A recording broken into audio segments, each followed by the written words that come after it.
month-long conflict. Imran Khan, Al Jazeera.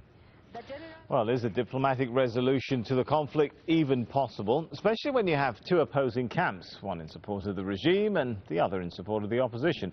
Well, that's the question I put to Mann Leverett. She's a professor at the American University and a former White House and State Department official. This is precisely the problem that happens in some of these types of civil wars. This is what happened in Lebanon. This is what happened in Afghanistan. And of course, the impact, the consequence for the domestic populations was dire in Lebanon and Afghanistan. And after years and years of fighting and having external powers play internal factions against one another, eventually these conflicts come to resolution with a negotiated settlement. The idea for Syria should be to look at Lebanon as the model not for the fighting, not for the external militarization of the conflict by Lebanon's neighbors and external powers, but to look at what happened with the Taif agreement brokered by Saudi Arabia that resolved the civil war in Lebanon. I think that's what Iran is trying to emulate. Of course, it is late in the day with not as much support as it should have, but that really is the way forward. And I think that for all of the criticism that Iran takes from the United States, from some of its neighbors, it really deserves some measure of respect here as a positive, constructive way going forward. Is there any room for the U.S. perhaps to embrace an Iranian desire to play a role diplomatically? It seems like from the beginning of things, right, the U.S. goal was really to try and isolate Iran. And that has been a major, major stumbling block.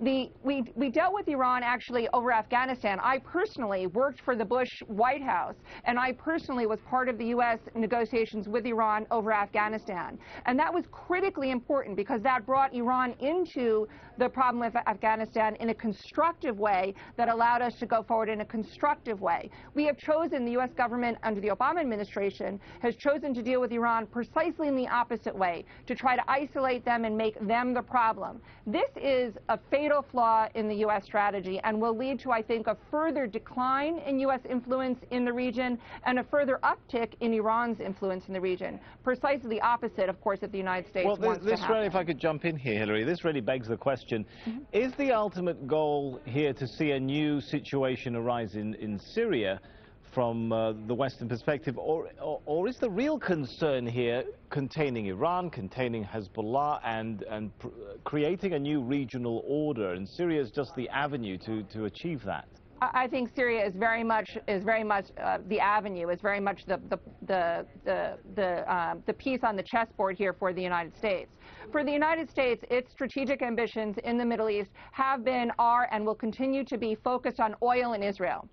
Iran represents the dominant resistance, the dominant country to actually push back against what the United States wants to do. So the United States is trying to contain that resistance, to contain that opposition.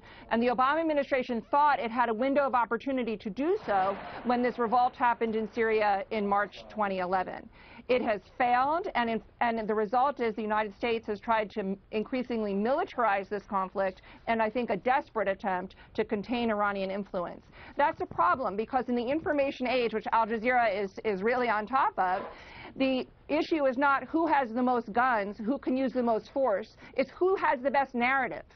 The United States is not going to carry the day here with a narrative of arming an opposition to try to win the story here. That's something that the Syrians are going to have to do for themselves without foreign intervention, and that's something that Iran is trying to harness and potentially can harness very effectively in its favor to increase its influence in the region. All right, still to come on the program, Manila's shanty towns, how the poor have been affected by flooding that submerged half